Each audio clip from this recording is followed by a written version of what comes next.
Hola a todos, aquí les comparto un spoiler del capítulo número 2 de Loyal Pink 2 de 4, la pérdida de los padres de Lady Pin basados en el libro. ¿Qué te pasa, Lady Pin? ¿Por qué te miras como si te fueses a desmayar?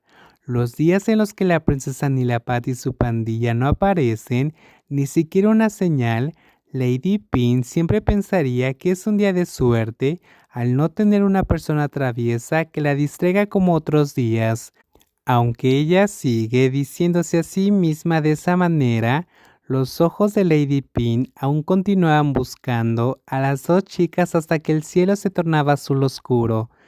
Todas las noches, antes de dormir, Lady Pin tiene que recitar oraciones con su tía por un largo tiempo en la habitación de rezos, antes de que su tía pueda dejarla ir a dormir.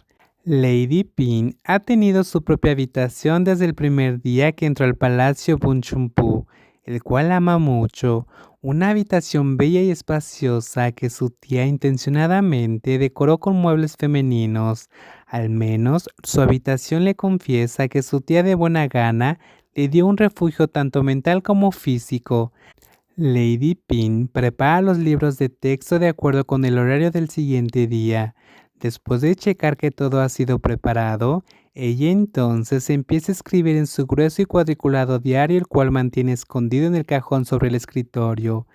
Ella transmite sus propios pensamientos, transformándolos en todas y cada una de las letras, en todas y cada una de las palabras, transmitiendo memorables e inolvidables historias en ese diario cuadriculado. Lady Pin fruncía el ceño con algunos mensajes y sonreía con algunas historias que tocaban su corazón a través de las líneas de ese diario. Al principio empezó a escribir cuando perdió a su madre y a su padre al mismo tiempo. En ese tiempo, cuando la tristeza empezó a meterse muy profundamente en su corazón, Lady Pin encontró que había perdido todas las memorias de su familia, siendo absorbidas con el paso del tiempo hasta que se borraron. La imagen de su familia siendo feliz que había pasado hace apenas unos días ya estaban completamente borrosas. Parece ser que olvidar una parte extremadamente importante de una historia que no quieres olvidar es más doloroso que solo despedirse, porque aun cuando quieras recordar, no puedes. Lady Pin en ese momento decidió escribir todas sus memorables e inolvidables historias en un diario, para ayudarle a recordarlas, las situaciones y sentimientos de su vida. Si algún día volvía a perder a alguien o algo, entonces podría recordar cualquier situación tan solo con voltear una delgada hoja de papel, al menos en su propio diario.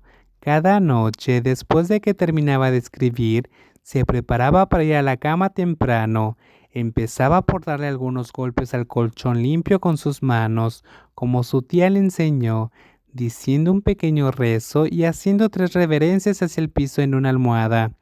Luego se acostaba y se tapaba con una sábana hasta su cuello. Desafortunadamente, Lady Pin tiene problemas para dormir.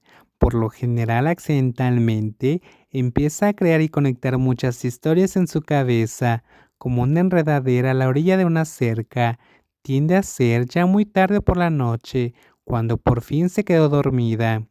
La rutina de Lady Pin se repite en los días de escuela, pero aún en los sábados y domingos, Lady Pin tenía que levantarse al amanecer de todos modos, ya que a su tía no le gustaba que durmiera hasta tarde.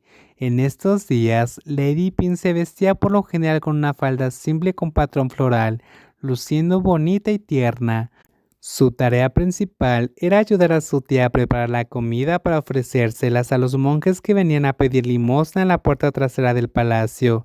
Después de eso, Lady Pin desayunaba con su tía ya tarde por la mañana.